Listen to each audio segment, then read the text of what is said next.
Okey, jom buat sambal udang ikut resepi cili giling putri. Mula-mula tumis dulu serai.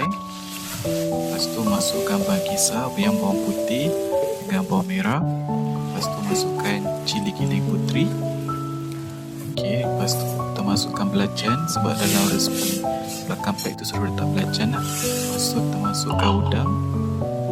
Okey, lepas tu kacau sambal tu dengan udang. Okey, alright, lepas tu masukkan pula bawang holland ataupun bawang kuning besar tu lah. Okay, proses ni kalau rasa macam kuah tu kering boleh tambah air lah. Ni tambah gula. Lepas tu tambah garam dengan Ajinomoto sikit.